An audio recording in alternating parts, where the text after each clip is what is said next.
Well, thank you guys all so much for joining us today. This is big episode. I thought it was episode 24. It's episode 23. Rebecca was on episode number 1. It's hard to believe that it's been 23 weeks now, and we're still we're doing this. Best Made Weddings. We're talking about we're going to craft the perfect wedding timeline today. And so we have a DJ, a photographer, and a planner here, and we're going to figure out some tips and tricks for, how to get the best photos and reception stuff and, kind of the whole overall thing with Rebecca. So thank you guys all so much for coming. Alan, why don't you introduce yourself and then we'll go around and we'll get into this. Great. I'm Alan Chitlik. Puget Sound DJ is my company name.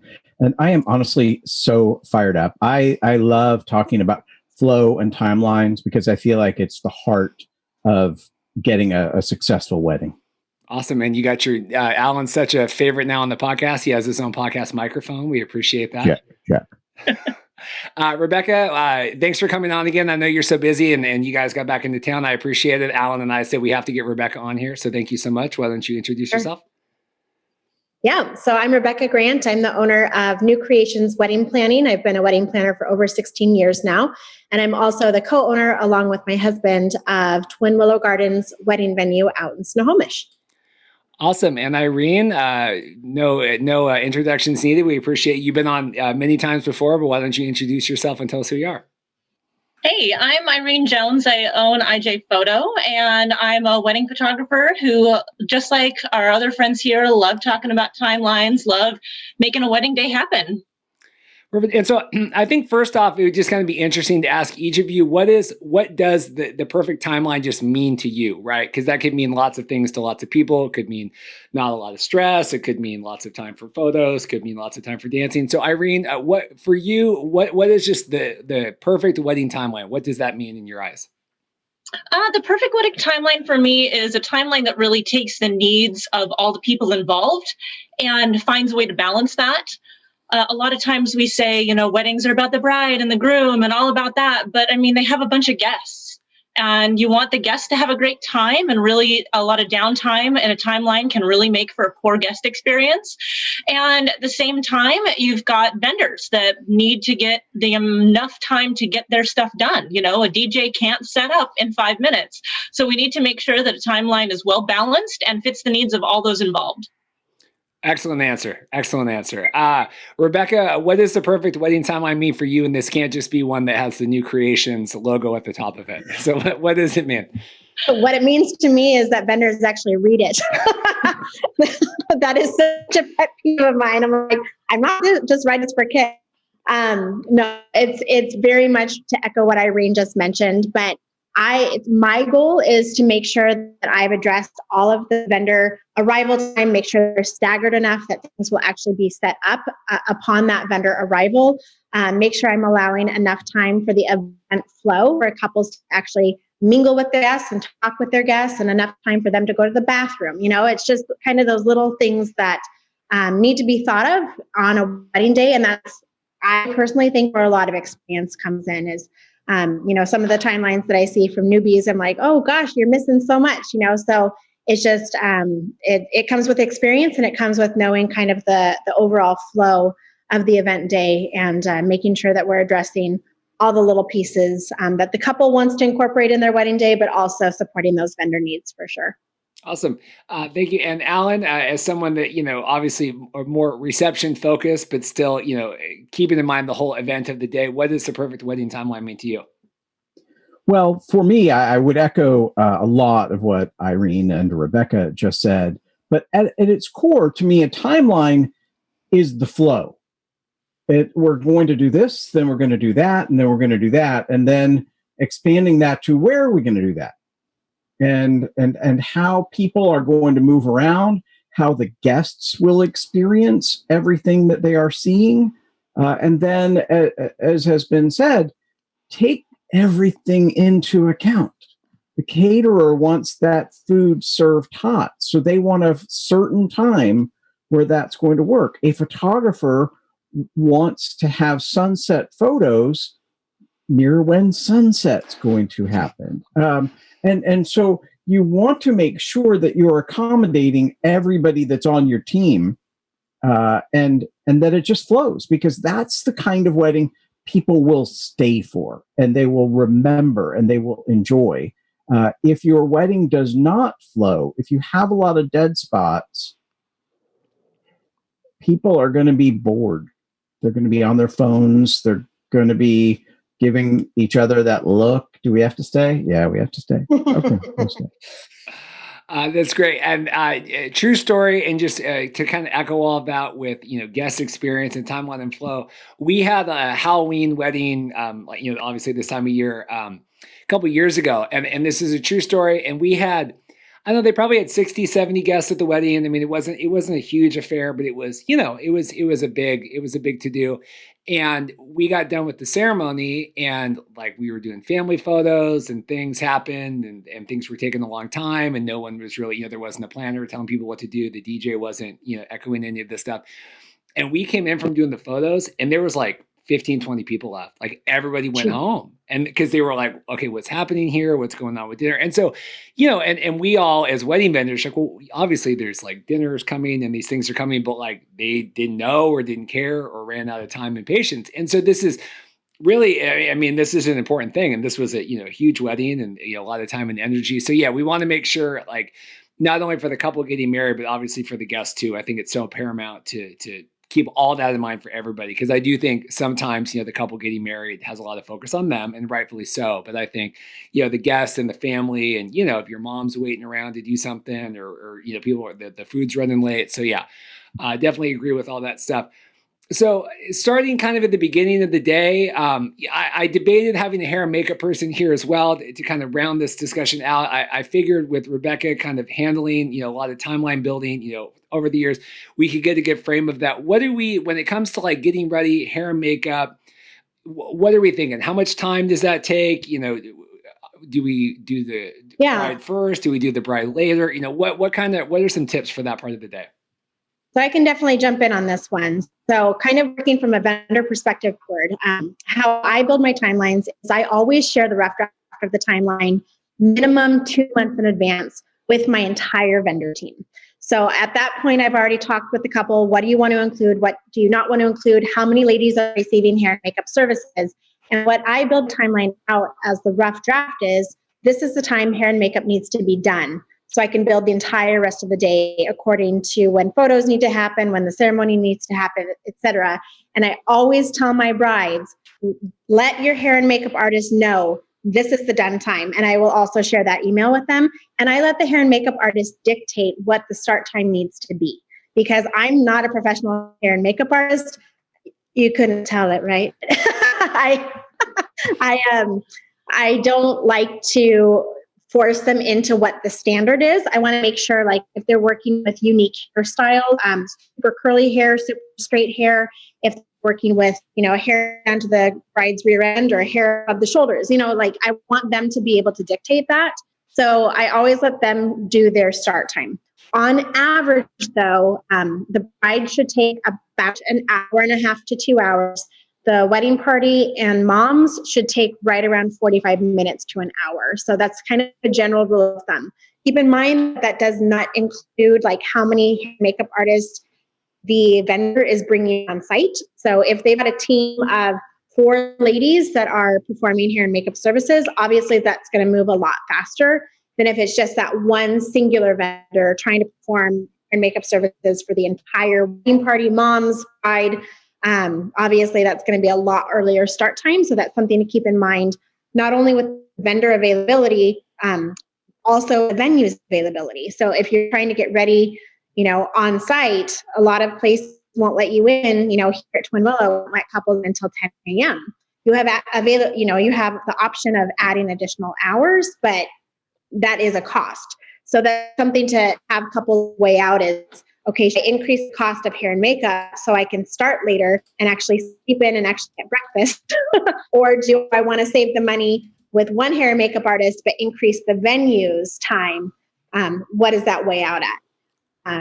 Then you're asking, what's the last part you're asking? I don't remember. Anyway, I'll let somebody else take it from here. That's good. We're really having a little bit of Wi-Fi trouble with you too, Rebecca. I know we moved you before the episode started. Trying to get it's a little cut out.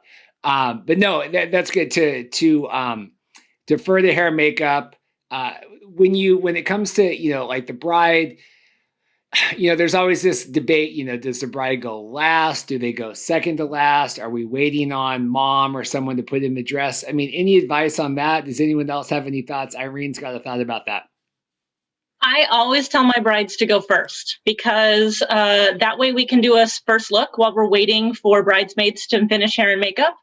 And also, I tell them whatever your hair and makeup person says for the amount of time it takes for them to do their services, add 30 minutes because you're going to get randomized.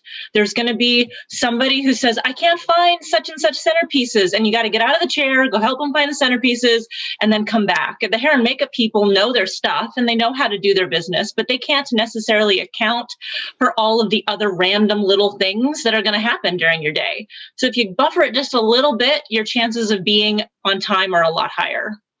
I just know that when it came to, and Rebecca did our wedding, when it came to Dorothy getting, her hair and makeup done, I remembered that like they had her and then a couple more for friends had to do it afterwards so that she could go. And they weren't, they were integral to the wedding, but they were not integral to like photos or, family things. And so she was able to go and we could do our first look and things while people could still, because I can't tell you how many times, we have bride done, but then mom's not ready at all. Right. And okay, well, we got to wait now. She's got to put on the dress, or the maid of honor is got to do whatever. And they're not ready to go. So it's not just, making sure, the woman of the day is ready, but it's, is there someone that needs to be with them to do things, or like, are they leaving together, or is she helping carry the dress? And we need to have those people done more as a unit, right? Than just having like the bride have her, whatever done. Right. Yeah. And I think a lot of that comes down to just really planning. So one person isn't carrying the lion's share of all the work. If everything rests on the bride and the bride is solely responsible for all of the little details, it's going to take much longer because she has to answer a million questions. Or if mother-in-law is in charge of, doing X, Y, and Z, but she should be getting ready because she needs to be in photos, then that can be a huge time suck as well. So delegation is key to a really smooth working morning. Yeah. And that's also one of the reasons why you hire a planner too, is because all those million little questions we should have already asked, and we should already know the answer to that and can help take that stress off of the bride's shoulders, that she can truly enjoy being a bride. The mom can truly enjoy being the mom. And we're the ones running around and just making all those little decisions and that the little fires are put out. Yeah, we had totally. We had a wedding. I think I've told the story before. Was it last summer? And one of the bridesmaids was asking the bride, hey, like we were getting ready at the waterfront, and then they were getting married at church, and then the reception was back at like the Bell Harbor Convention Center, and they were like asking the bride, okay, so should I park my car here? Should I take an Uber? And I'm like, why are you asking her right now? Like, what are you doing? Like, I mean, you need to figure out your own stuff. Like, can we please get her dressed and get going? Like, why are we? But yeah, like you said, that's why you definitely want to have a planner or a point person, because you'd be amazed how many dumb questions people that are not getting married have, day of, right? When it comes to photo video to arrive, I really want to hear your thoughts on this, and Rebecca too. When I always say like half hour or so before the dress gets on to get some details and stuff. What do you guys think about that, Irene? When do you tell your couples to start? Because I think people freak out, like, oh, well, I don't need like 5 hours of getting ready photos. I mean, what do you tell your couples? I tell the bride that I want to be there an hour before hair and makeup is supposed to be done to start details. And that way I can be there for the dress going on and also get some of the guys. I think it's really important that we get the same amount of coverage of the men getting ready or a partner getting ready. I really hate it when a wedding's lopsided and it's about one person. That feels kind of weird to me. Rebecca, thoughts on that? Yeah, I'm right there with her. Typically, I will build a timeline out with about 30 to 45 minutes prior to hair and makeup services being done. But again, that's why I share that rough draft of the timeline with the entire vendor team 2 months before the wedding day, is to make sure, like, if I'm working with Irene, for instance, and she wants to go, no, I want that full hour, I have the ability to bump that up and then talk with the couple we're shifting the timeline of photography coverage up a little bit. Are you guys okay with that? Do you need to pay for extra time, etc.? But yes, that is very standard rule of thumb. I know when I arrive on site, I help get the shoes, jewelry, veil, any vow books, the rings, any personal details, family heirlooms, etc., out and set for the photographer. I'm not necessarily doing like a flat lay or a full stage, but I want the photographer to have availability to all of those upon their arrival. I also, at my final wrap-up meeting, will always ask for a copy. I will always ask for a copy of the invitation suite as well. So I bring that with me and have that available for the photographer too. And alongside that, you also, something that is always forgotten for amateurs and for people that are doing this without a planner, is also want to make sure the florist is there at that same time. Because if the poor photographer is trying to take detail shots and there's flowers there, or if they're trying to go get photos of the guys getting ready and there's no boutonnieres pinned on, that's a missed opportunity. So you want to be sure that the personal flowers are there at that same time. Yeah, how many times have we seen, okay, we did the first look, or we're halfway through like guys' photos, and then we're like, oh, we don't have any boutonnieres. So like, oh, we gotta go do all that over again. I know, and that's great advice from Rebecca too about having those details and stuff set aside. I can't tell you how many times, if I show up and if the photographer's not there yet, or if there some photographers just aren't big into details and stuff like that, and like, you might spend 20 minutes just trying to figure out, okay, where are the shoes? Okay, where's your ring at? Okay, the dress is here. It's in the bag. Okay, where's the hanger? Okay, you don't know where the hanger is. It's in the box. You're trying to do all these things.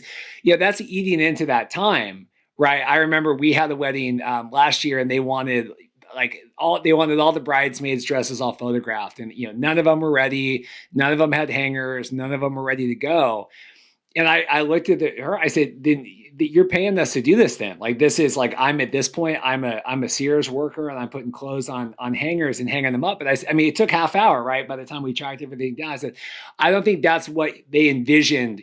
Paying. We all, wedding vendors cost a lot of money, and I just don't think that is what you envision, is paying your wedding vendor to kind of do your laundry and hang everything up, right? I mean, you want them to do the stuff that you can do.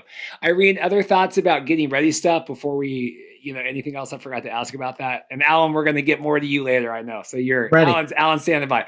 Irene, other thoughts about getting ready stuff, or tips or tricks?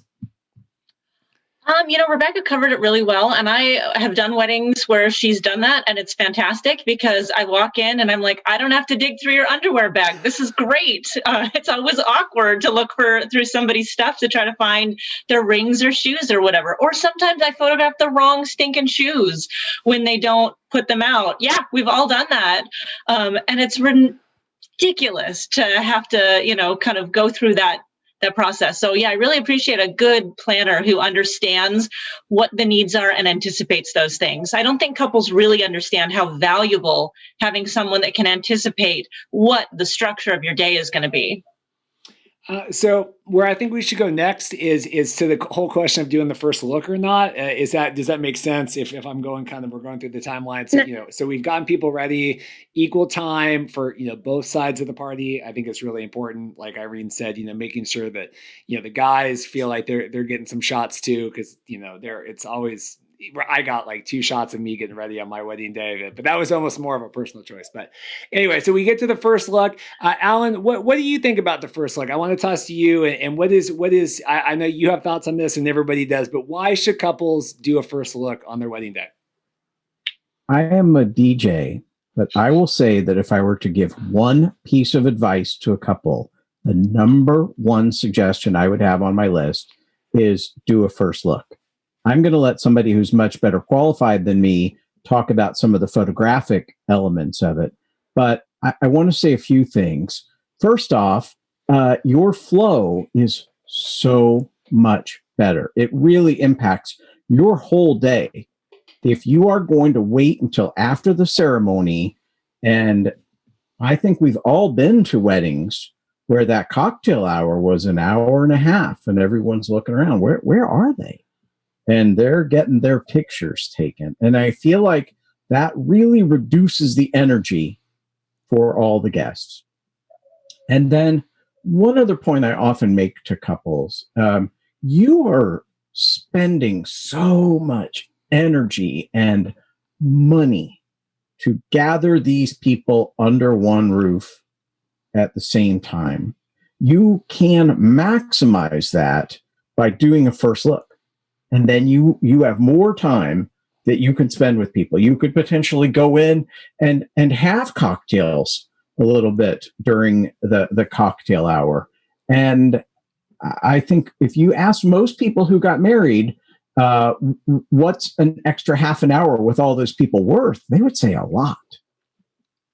Yeah, it was paramount for our wedding that Dorothy wanted. We never left anybody after the wedding. Once we got there, that we did photos and family and stuff, but that was really important to her. And I said, well, we're getting married in West Seattle. We can get all these great sunset photos. It would take, half hour by the time we would have had to drive from where we got married. But she said, no, I don't want to do that. It was important. And that's not to say that's important to everybody, but it is. If you're not going to do a first look, then you have to lose something somewhere. And so then by not losing the first look, you are losing a lot of that time with people at your reception. Well, we're going to have Rebecca turn her video off here just for a minute to see if we can get a little bit better audio connection. Rebecca, what are your thoughts about doing the first look and encouraging your couples to do the first look?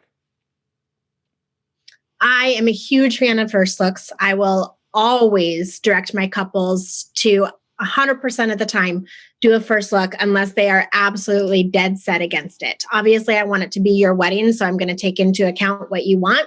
But if you want my opinion and what you're paying me for, I will always tell you to do a first look photo. And the reason being is, one, because you're trying to basically squeeze what sometimes is up to 3 hours of creative portrait photos into an hour cocktail hour. And you're then looking at the clock all the time. You're trying to go, oh my gosh, we still have to get through family photos. We still have to get through portraits. And keep in mind, when you're trying to do photos during cocktail hour, people scatter. And so it takes even longer to try and find those people.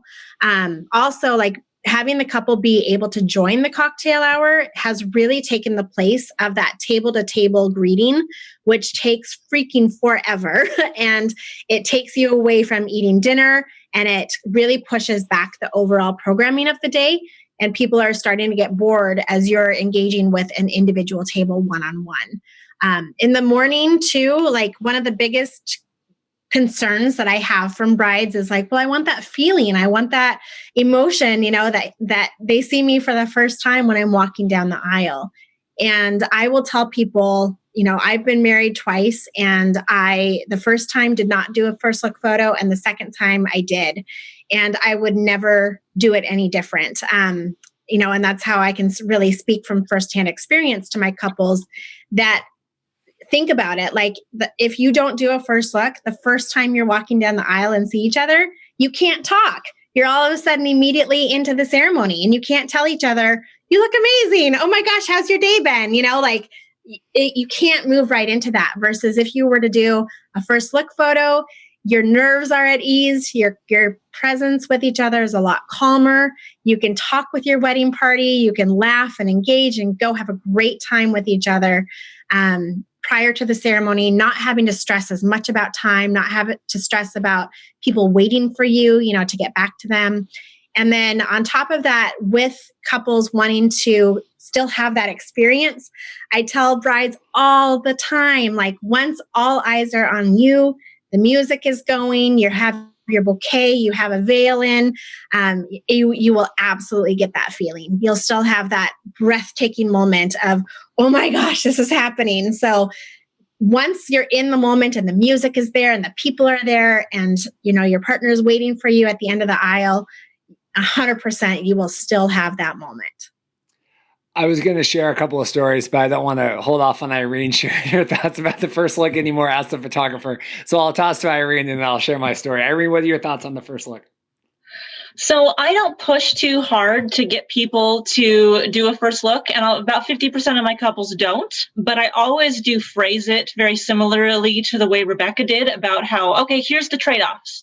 So if they are on the fence, generally after listing those trade-offs of you can still get the same emotion, you save a ton of time, you get to spend more time with your guests, you do get all of the butterflies that you're looking for. With them, they go, oh yeah, first look sounds great, because they see that it's a better deal for them long term, not just monetarily, but like emotionally and just a better experience.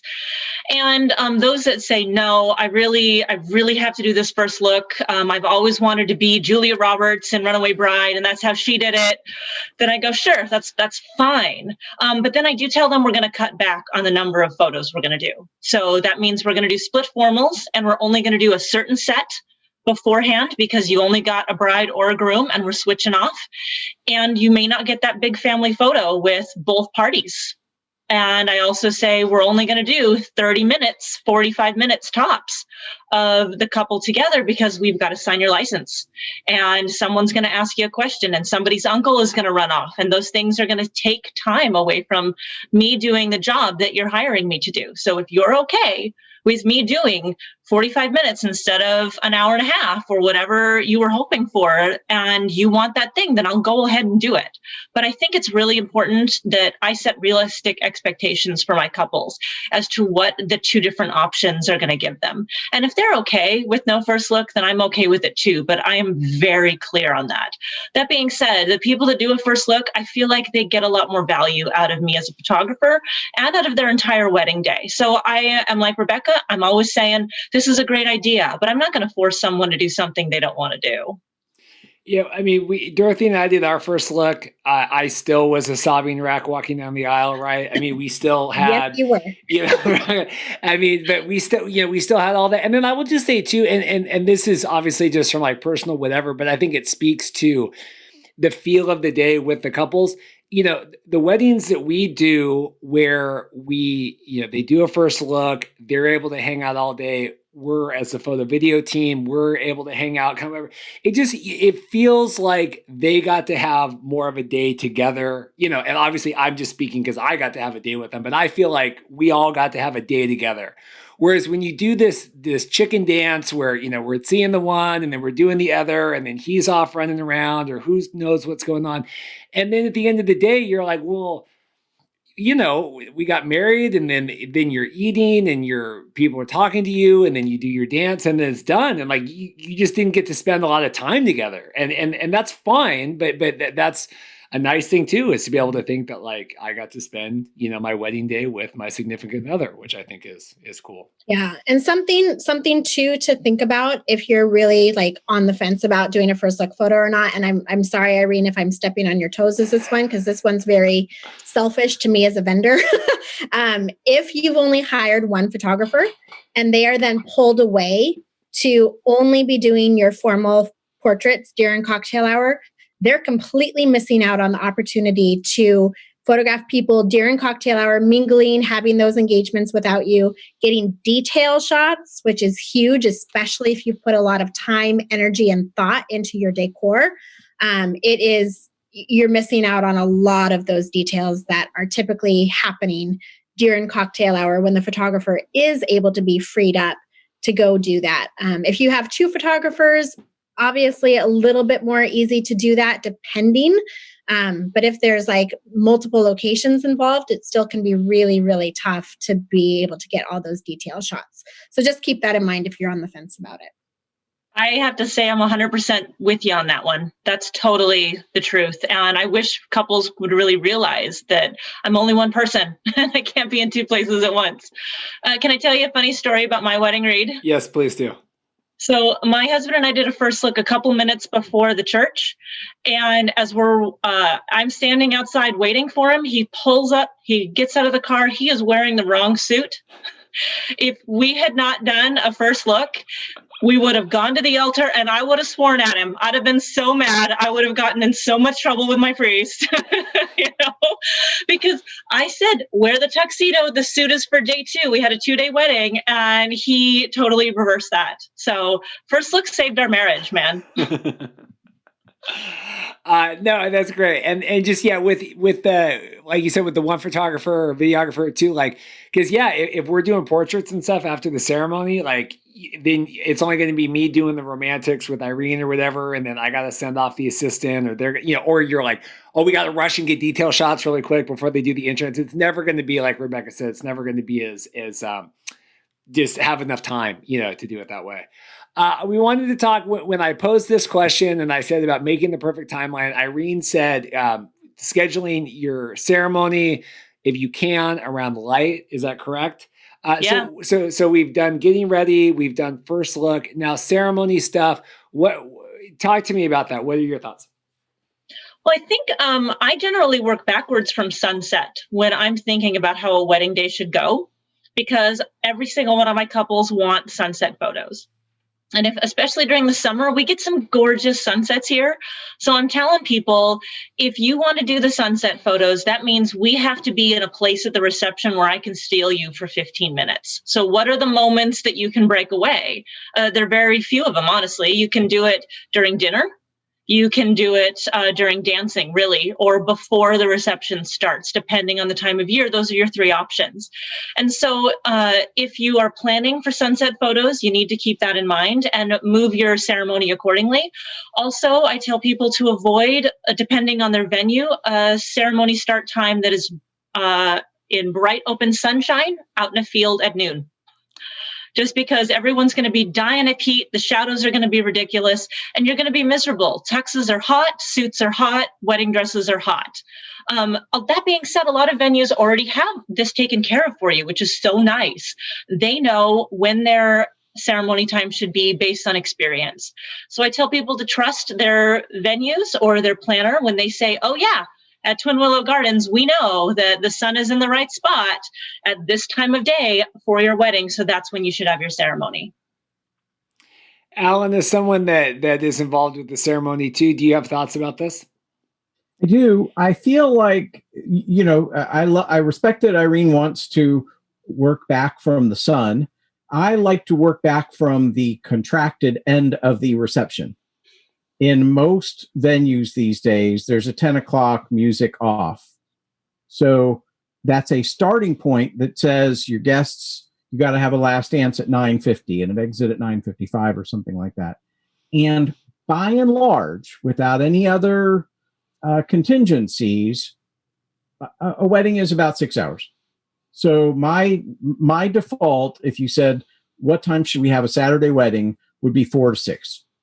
And that does give a photographer, preferably Irene, the ability to take you out for your sunset, gives you an ability to do all the things you want to do, spend your time with your guests, have a good amount of dancing. There's other things that could change some of that, but that's where I would start for most couples on a summer Saturday. Well, also, who wants to eat at 3 p.m? Yeah. Well, ironically, I would say that for some Sunday weddings, you want to avoid that thing where people start to think about Monday. You just don't want to let your guests do that. So in my opinion, start your Sunday wedding early. Like if you just said to me, Alan, when's my Sunday wedding window, I would say start your ceremony at 2 and end at 8, because people can stay up until 8 o'clock to stay at your reception. If you can't, you got to find new friends. Rebecca, what are your thoughts on this? And I have a question for Alan. I also work backward from the venue end time. That is 100% how I always build my timelines, but I do a lot for timing for sunset, especially during the summer. And I build in the timing in terms of the sunset, same as Irene. Typically I want it to happen as guests are getting seated for the reception, or I want it to happen as the caterers are serving champagne for toasts. Something where there's naturally a downtime where couples can escape without really being noticed that they're gone. and then guests can kind of wrap up whatever they're doing, and then we move right into the next thing. I don't want us to be like, oh, it's time for cake cutting, and the photographer is like, wait, I have to take sunset photos, and then everybody's waiting around. So I do build my timelines off of the venue end time, always build in time for sunset, and then we work backward from there based on your ceremony start time. And generally speaking, with later end times, like Alan was saying, anywhere between 10 to midnight is an average venue end time. Your ceremony is not going to be in the heat of the day. It's always going to be, somewhere between 2 to 4. And then if you want like a black tie evening event, your ceremony somewhere right around 6:30, somewhere right around there. Yeah, and you could be, I know at our venue at Salty's, because they did like a morning rental and an afternoon rental. And so our ceremony had to be like at 6:15 or 6:30. There wasn't an option. So obviously you're going to have situations where you might be tied into a specific time because of your venue, right? But ideally, yeah, the question I wanted to ask Alan is, so that Sunday wedding is tough because you need to schedule it at a time. I think that 2:00 is a good 2 or 3, because you need to schedule it where people are still devoting the whole day to it. Because I've done some where it's too early, and then people are thinking like, well, I can go watch football now. Like I got to get out of here, right? So talk about that. Is there a concern about that too? If that ceremony is too early on a Sunday? I think if you're going to go early on a Sunday, embrace it as a brunch wedding. Or something like that. And I think if you were to go significantly early at 11 or noon or something like that, that is probably how people would approach it. I believe that the character of a Sunday wedding generally is different than the character of a Friday or Saturday wedding anyway. I think it's less of a party atmosphere and more of a family reunion, Sunday picnic, everybody gets together kind of thing. And as long as that's your expectation going in, plan around that and just make it fun for everybody to do that and just be able to socialize with each other. Yeah, I want to go to your Sunday wedding, so sound like fun. Yeah, I love Alan talking about the character of it. Like, what is the character of a Sunday wedding? What does that look like? What is that? Like, I'm imagining like a Sunday wedding is like a thing. It likes long walks on the beach, mimosas. Hey, brunch wedding mimosa could work. I'll tell you the Sunday, because that's the thing is, I think people have this, and my wife is guilty of it too, but I think a lot of people, if it's not a wedding, party until midnight, it's not a wedding. And that's not necessarily the case, right? We've had great brunch weddings on Sunday, or lazy afternoon kind of getting into the evening. Would you shift the time like a Friday wedding? Obviously shift it like when people are off work. Is that the only consideration there? Anybody else considerations for like that Friday? I tell people, I'm sorry, go ahead, Rebecca. Please go ahead, Irene, after you.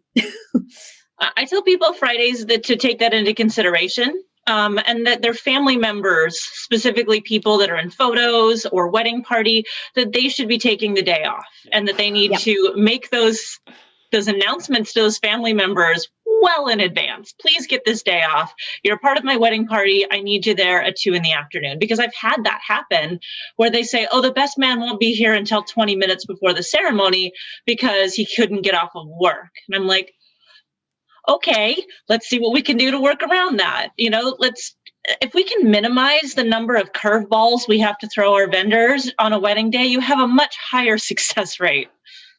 Yeah, I would 100% agree with that. And also just keep in mind on normal times that Friday afternoon traffic, especially in Seattle, sucks.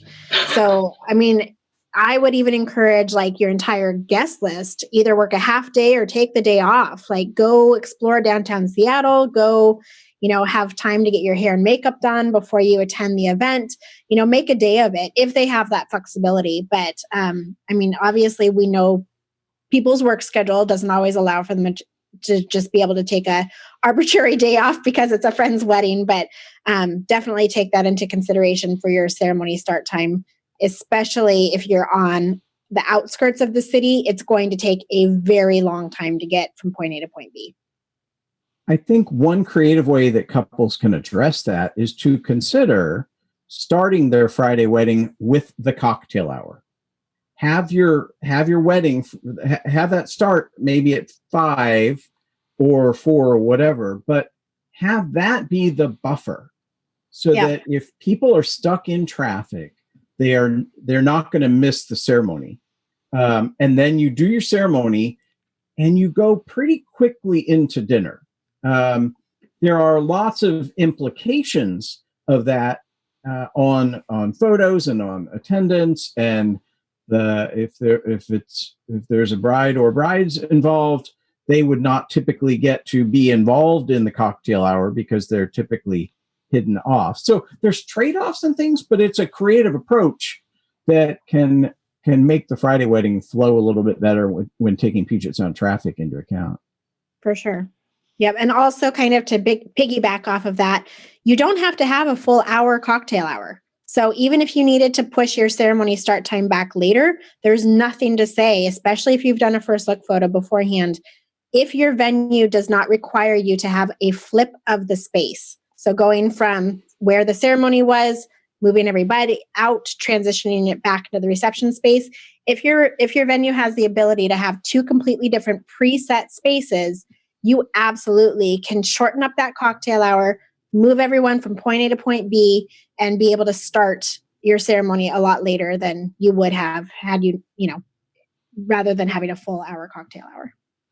I love I like that idea of doing the cocktail hour ahead of time for that Friday wedding. I think that's a great tip. I mean, it's something just to keep in mind too is obviously keep your catering staff apprised. If the ceremony, I've seen it where, hey, we're moving the ceremony up or whatever, and then there's no planner and they're like, caterer's not ready. So like, okay, we got them married, but now we don't have food for another hour and a half. So you're like, so you do, I mean, there's considerations across the board. One last question on the ceremony one, during the summer, right, building around sunset and everything, as we're moving out into winter and there is no sunset, right, limited stuff, are we just trying to get married while there's still light in the day, Irene, or is there any other tips for doing like a non-summer wedding ceremony start time? Yeah, most of this winter weddings I'm doing are indoors, and it doesn't really matter. So you're just working with the light that you got. One of the venues that it does really matter is Lord Hill Farms, because they've got those big, gigantic windows.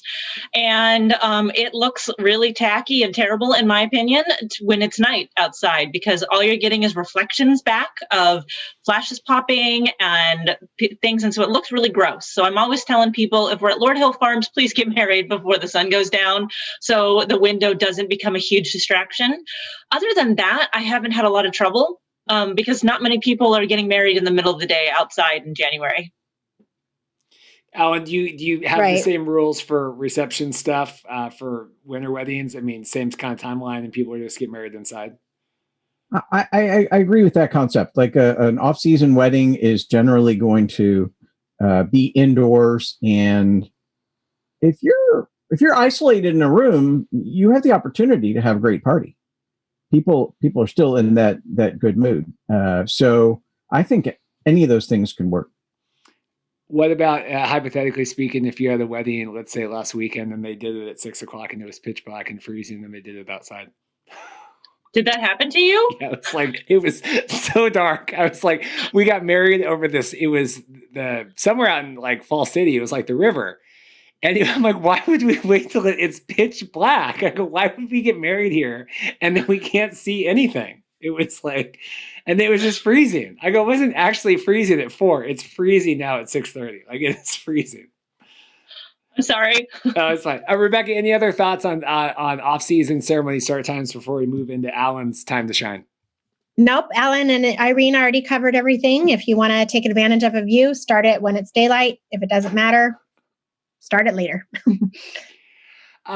Alan, I'm curious your thoughts about this, constructing this reception, and obviously everyone can comment on this too, but, what is the realistic time that people are going to be dancing, that people are going to be doing stuff, that it's going to be alive at a reception? 2.5 hours is a good, solid amount of dancing. So again, you can sort of work backwards a little bit. If you're going to have your exit at 9:50 or 9:55, getting into open dancing by 7:30 is an appropriate goal. That gives you enough time. There are couples, and they can self-identify, who want more who want to dance 3 hours, 4 hours, sometimes 5, which hurts my legs just thinking about it. But they know it, right? But most crowds, most guests, if you get 2 or 2.5 hours of dancing in, you are going to feel fulfilled. You are going to feel like you really got to celebrate. And in my opinion, it's better to have a dance party that stays strong and you have a great, memorable last dance with almost everybody still there. And then you have an exit where maybe people just tunnel or whatever. That to me concludes that event on a really high note. So I'd much rather see that than somebody schedule 3.5 hours of dancing and it kind of peters out. It's a tough thing. There's been so many that we've done where it just is totally kind of like skeleton crew at the end. And yeah, you just wish that, I don't know what you do there. I mean, is it just less time we schedule? Do we just schedule less time for that and be realistic? I think that a couple needs to make a mental decision about what their goal is. For some people, staying with their hardcore friends, having 15 of their best friends on the dance floor at the end is great. They're having a great time. For other people, it's like, no, I'd rather cut it off when it's still going strong. And so I try to give them some realistic ideas based on their guest count, the day of the week, and things like that about how much dancing there will be. And then throughout that night, I'll be checking in with them. Rebecca, what do you think about this? And then I probably should have asked this first about flow of events in the reception, but let's talk about timing of reception, and then maybe let's get into order of operations. Sure. So timing, I would agree with Alan that typical heavy dance party is about 2.5 hours. The absolute worst is when I have to check in with a couple when there's literally like 6 to 10 people there. And I'm like, hey, do you want to keep going? Do you want to cut it off? I hate that conversation. So let's just have that conversation. Like, let's be realistic. You're hiring me for my 16 years experience. Let's make sure that it's a killer dance party and then go from there. There's a couple logistical things around that to be aware of. If a couple has hired transportation for the evening, and if they do decide to end up, ending earlier than what they were expecting, sometimes they can't leave because that vehicle is on another run and they cannot get to your venue, or the emergency hotline doesn't pick up and I can't even let them know that we're done early. So definitely better to just build a solid timeline from the get-go rather than have to scramble at the end. Also alongside that, I typically, when I'm building in my timelines, again, based off of that venue end time, I will always do the last song of the night about 15 to 20 minutes before the actual venue hard end. And that allows time for the 5-minute last song of the night, allows time for the goodbyes, and then allows time for the couple to get off site right at their end time to allow the full cleanup time for vendors that they truly need. If guests and the couple are hanging out a half hour after the end time when it's supposed to be vendor cleanup, vendors are scrambling. And then you're all of a sudden possibly incurring additional costs for that venue rental because you weren't out in time.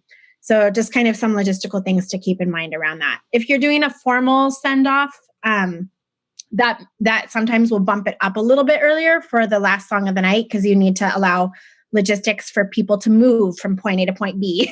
And by this point, they're drunk. And so people tend to move slower.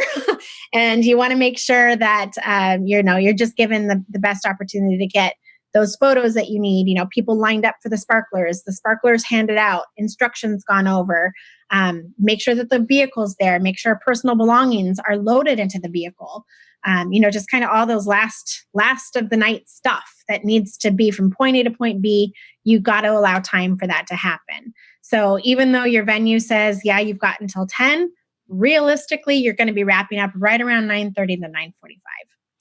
No, Rebecca, you should be running the country, girl. if you can get 200 drunk people to hold fire and nothing goes wrong, you deserve to be running the country. So far it hasn't. No, I was going to say, I really prefer when we do the first, like if the sparkler send off is at 10 and then we don't actually start getting everybody ready to do it till 10. And so then it actually takes like 20 minutes and then we do it like at 10:30. That's really my favorite is when it's that way. No, I much appreciate, yes.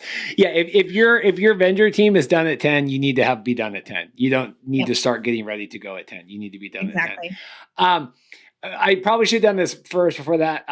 Like order of operations. This was a big thing for me when I planned my wedding reception. And I know I talked with lots of, everybody here and stuff about it.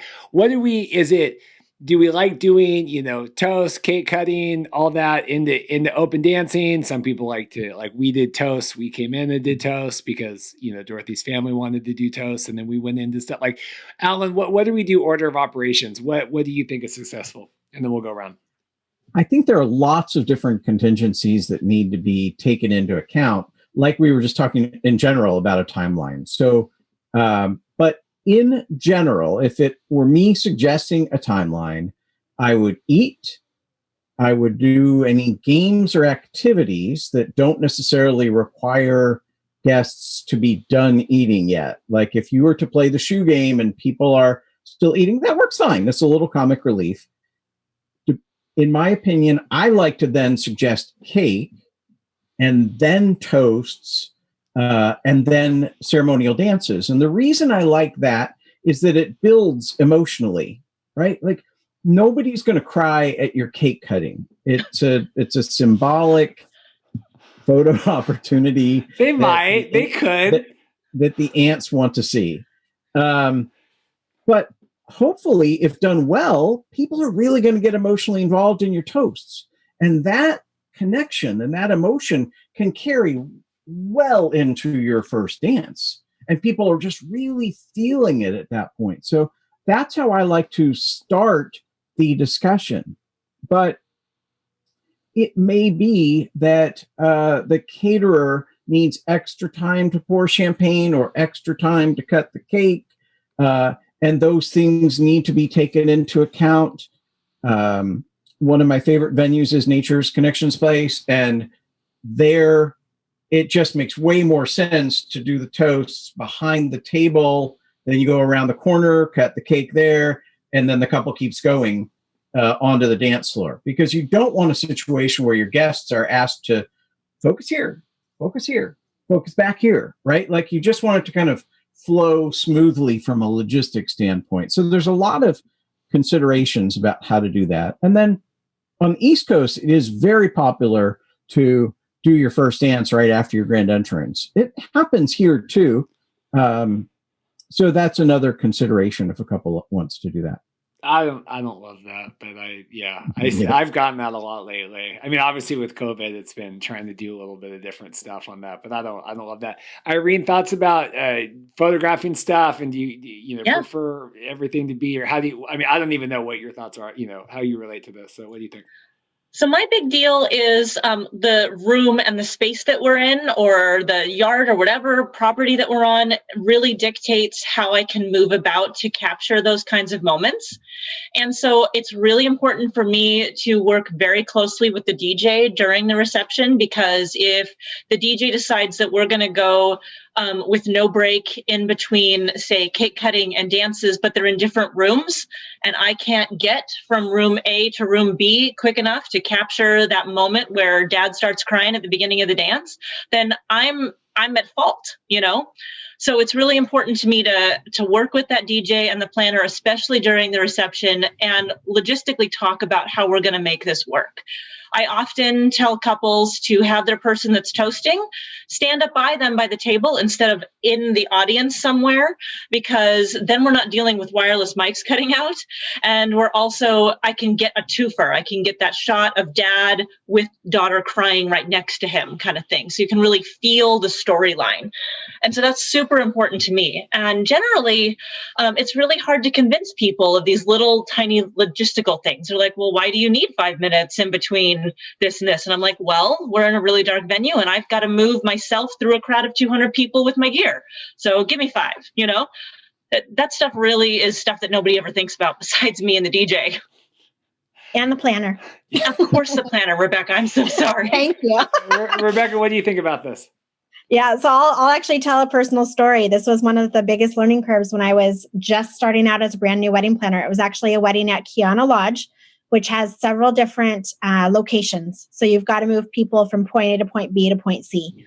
So we moved everybody from ceremony lawn to reception space. Great, no problem. Reception space, we were trying to move them to dancing space. And I got mom and dad, I got everybody that was important. I got them all moving, saying, okay, formal dances are happening. Let's get moving. As the bride and groom are in their first dance, I'm starting to scan the room to get father of the bride ready for father-daughter dance. He is not in the room. And I was like, oh, crap. And I was like, he's just missed out on his daughter's first dance.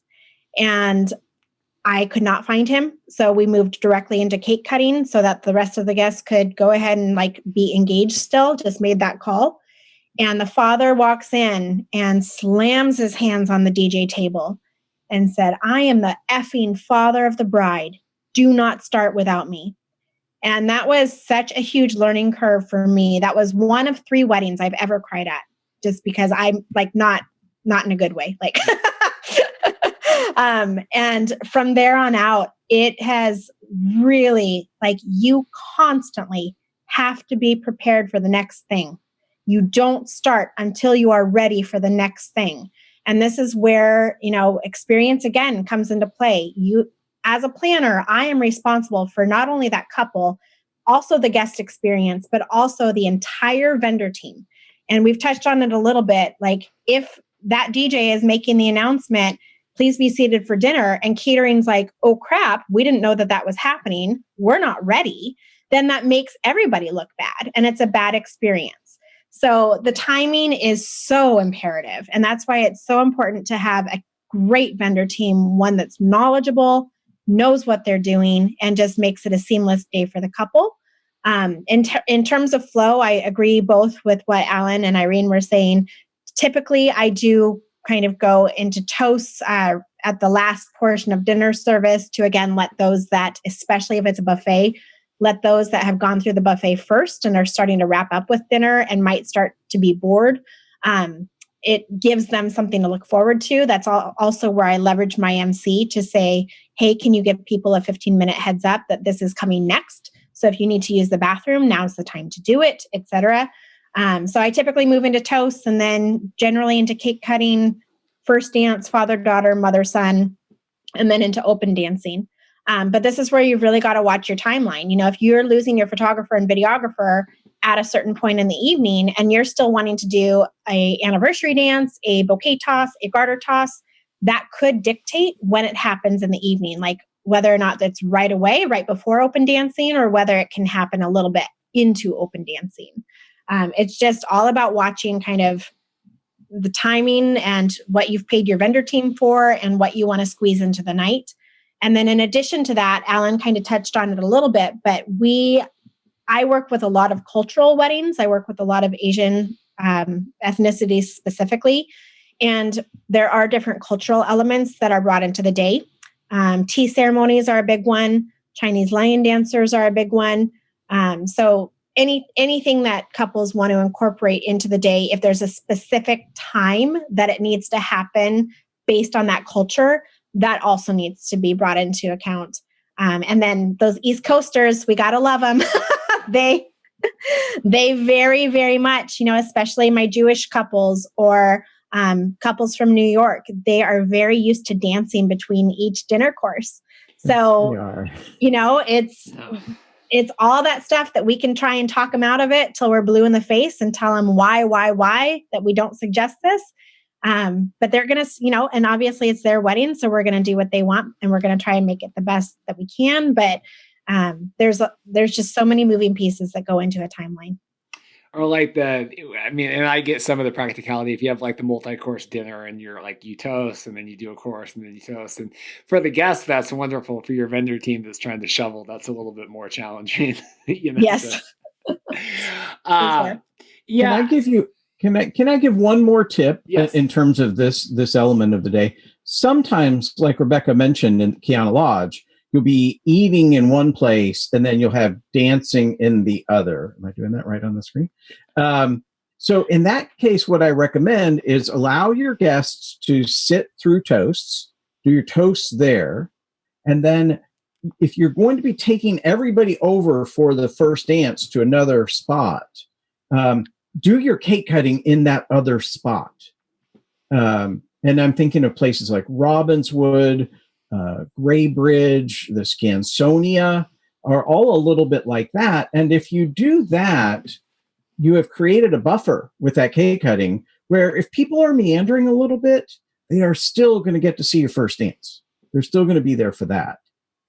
Or kind of like historic 1625. I feel sometimes like they'll do toast way on the one side, and then then the couple goes and cuts the cake on the other side of the room. So then everyone kind of like shifts their attention, and then we all get up and go into it kind of transitions that way too. Yeah, I think that's a good, not ping ponging your guests kind of around and figuring out what's going on. I think is good. My one, whatever we can do for order of operations so that catering does not have to clean up the plates during toast or right behind the couple when they're doing their first dance would be awesome, because it's always it doesn't matter where it is, it's whatever table is right behind the couple during the first dance. They are picking up picking up all the water cups, picking up every single, and like, it's killer. It's killer. Does everyone else know? Irene knows exactly what I'm talking about.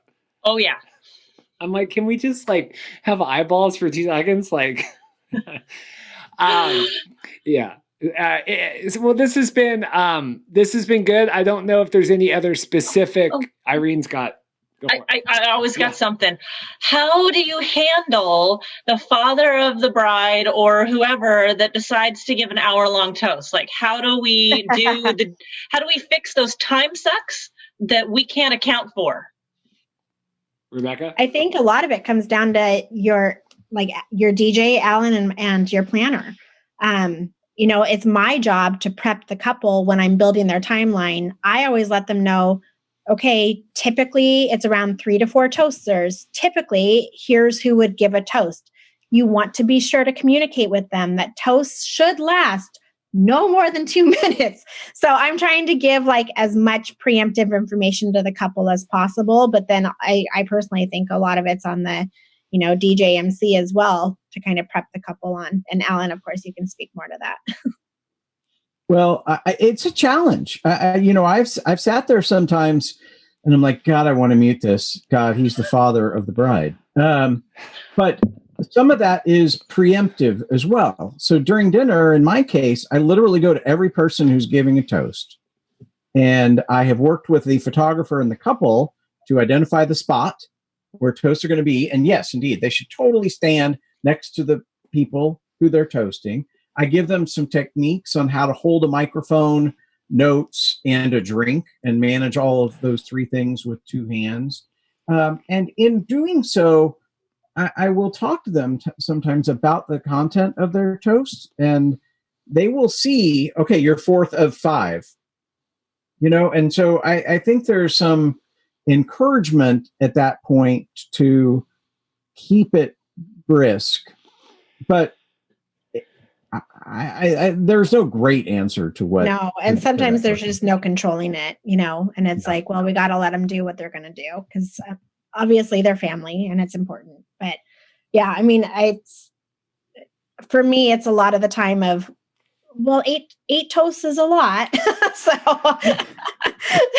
So just trying to kind of talk them off the ledge, and remind people that at times it can take upwards of 6, 7, 8 minutes times 6 people. You're at 50 minutes at that point, so it's just kind of reminding the couple, like, time is a reality and you're taking an hour out of the day for toast when you could get into open dancing, or you could get into, sunset photos or whatever needs to happen next. Well, I think Alan would recommend too, maybe some of those toasts could be split on the rehearsal dinner, maybe, just to kind of split it up. I mean, we had one, the 6 o'clock pitch black ceremony. They also, I think we toasted for an hour and like 15 minutes. I mean, And I mean, I can't, I can't express like, obviously when you're caught up in the moment and it's, your mom or your dad or whoever. And I understand all that, but I mean, it is like internal panic attack for me, like the whole time where I'm like, we have like we went from shooting, not a lot of footage all day to now, like I have 6 times as much footage as I've had now, like just in people toasting in this room. And yeah, it is.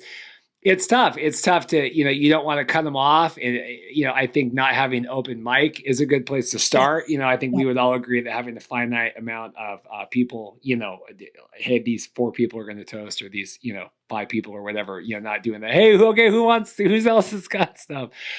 But yeah, I mean, it is, it's tough to read the room sometimes with that. And like, I'm looking around, I go, man, I cannot be the only one that is like, we have been standing here forever, like waiting for this to be done. Especially when it's inside jokes. Like that's the worst. You lose the entire room when it's just a joke that you and, the bride or you and the groom are the only 2 that know, and it's just like, oh my gosh, this is so painful. Just keep it brisk, keep it, sweet and heartfelt, but move it along. Alan, I think I've produced our next podcast. It'll be wedding toast do's and don'ts. I think that's a good episode coming up too. I'm going to put that on. Can I guest on that one, because I've got so many stories of bad toast. We'll do a redux. What I was going to say anyway too, I was thinking we have to round this out here soon. I actually have to go get a COVID test because our bride from last weekend had a scare. So I'm going to have to cut this one short so I can go. But I was just lamenting all the things we didn't talk about, I had suggested in the email about, the number of how long you should schedule like each, set of family photos for, all those kinds of things. So maybe we'll need to do a redux of this anyway, kind of creating the perfect wedding timeline part 2, and then also the wedding toast do's and don'ts. But any other final thoughts on this before, I hate to kind of scurry off here at the end of this, but any other final thoughts before we go? I have a few, Alan, and I'll go through them really quickly. I believe the ceremony should start at the ceremony start time. It's become trendy to put on the invitation 4:15. Or I'm sorry, 4 o'clock. Oh, you're being serious? I thought you were joking. Totally Yeah. I've had I've had weddings where the invitation start time was 4 o'clock. Guests got there at 3:30. They're sitting in the sun. And yet nobody behind the scenes is working towards a 4 o'clock start time. They're all working towards 4:15 because that's what they read on some blog. And I think it's completely disrespectful to guests. If you're 5 minutes late because things happen, nobody has a problem with that. But work towards your start time. In terms of creating your timeline, the difference between a buffet and a plated dinner is hugely significant. Buffets almost always are less than an hour. Plated meals, never less than an hour. And just as I think earlier we were talking about, Irene assumes a certain amount of time. If the caterer who's doing a plated meal says an hour, I'm allocating at least 75 minutes, maybe 90 for that. And then one quick tip about your first dance, if you want to do one of those things where it's very energetic and you're going to do a slow song and then bust out into a dance and you want everybody to join in, do your parent dances first, then do your first dance, and then that leads right into open dancing. You've got a perfect transition. Yeah, it's hard to put the genie back in the bottle the other way. To do like a first dance and then energize. Okay, now everyone go sit down. We're going to have, mom and dad come up. Yeah. One other note about the ceremony start time. We have live streamed a lot of weddings this year. It is really, really important that you have your ceremony at whatever time you say it's going to be, especially if you're going to live stream it, because the people on the computer, they're not doing all the other stuff that you've been doing all day. And so they are definitely there at, 4 o'clock or whatever. And we had one this summer and it was kind of during that really limited time. So there was 10 people or whatever it was like a really, really small amount. And there was like 80 people waiting on YouTube. And I'm looking at the bride, I go, we got to like go here because there is the needs of the many here are outweighing the needs of the few. And like, we gotta get this moving. So. Irene, anything else? No, I'm good. That was awesome. It was good. Rebecca, final thoughts? Oh gosh, so much. But yeah, well, we really need to do another one of these. But yeah, for today. Yeah, but I 100% agree about that ceremony start time, and be sure that the actual ceremony start time is what's listed on your invitation as well. Don't do that 30-minute buffer of, well, I'm going to put 3:30 on my invitation, but we're really going to start at 4, because then guests will show up at 3, and then those poor people are waiting for an hour. So just really think about the respect of your guests that are putting their time and money and energy to come celebrate with you as well. Well, we did it. We made the perfect wedding timeline today. So I want to thank you guys all for that. We're done now. And no, but I do think we should do it. We'll have to schedule another one of these. There's just so much that goes into it. And that even as we get going, I was like, oh my God, there's so much to get into. So thank you guys all so much for sharing your expertise, Alan and Irene and Rebecca. I'll put everybody's information on, and I just appreciate again, Rebecca. Thank you. Yeah. Got the audio working, and it's so good to see you again. And I'm glad that we could get everyone on here today. So thank you guys so much. And I hope everyone takes care. Thank you. Awesome.